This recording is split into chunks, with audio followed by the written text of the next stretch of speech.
Hello sa aking mga Horakaters dyan. Ito na naman ang inyong masipag na kusinera, si Leia.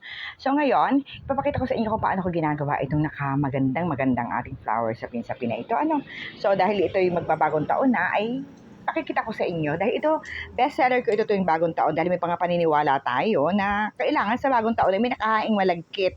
O basta sari-saring malagkit. Kasi ito, ewan ko ba? Kaya ito, at ipakikita ko sa inyo kung paano ako gumawa nito. So first, ilagay ko muna yung pollen. Chocolate flavor ito para may ground at para brown ang color ng pollen natin. And then, lagyan ko ng kaunting wisik-wisik diyan para may details ba na, ewan ko ba, basta may magandang details siya na makakalabasan.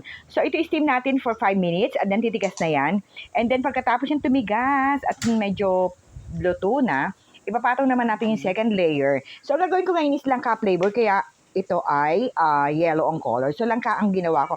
Meron, ayan, kita nyo rin, tinuunan ko yung pollen natin para hindi siya umangat. Kasi kapag nilagay nyo po yan ng liquid na gano'n, yung dilaw na mixture, ay lulutang siya. So, mawawala na yung details natin na pollen. And then, after 10 minutes, ayan, matigas na. Kaya tusok-tusok yung makikita ninyo.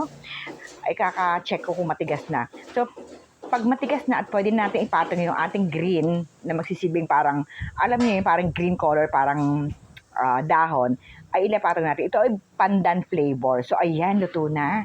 Tinacheck natin. So, medyo may kalambutan pa siya kaya niluto ko ulit na another 5 minutes yan. So, ayan. So, sorry na dun sa karton na nakababad yan sa tubig. Siningitan ko kasi yung steamer ko at may singaw. So, another color naman at another flavor ang ating gagawin ngayon. Ngayon, ito may yellow pollen siya. Ayan, luto na. And then, ube flavor naman po ang ating ilalagay. O, ayan. At dahil ako ay camera conscious, ay limutan kong ituon. Kaya yung sinasabi ko sa inyo, lumutan ko yung kalahati niyan. Kaya yung pollen ay parang naging half moon, pero hindi ko na ipakita sa iyo yung picture.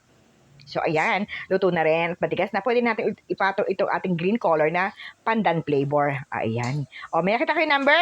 O, ayan, may nakita ko number. Itaya yun na. Iba ka manalo kayo. So, ito. Tatagalin na natin ito.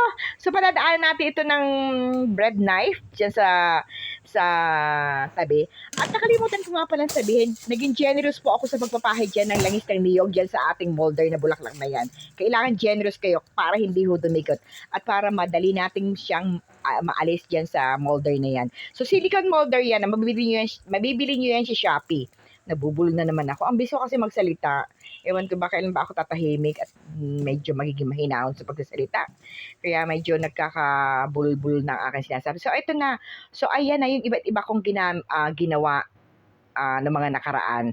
So, ayan, may violet, ube flavor yan. So, ayan, ganyan ho ako karaming order lagi. Oo, kasi maraming umu-order yan tuwing bagong taon.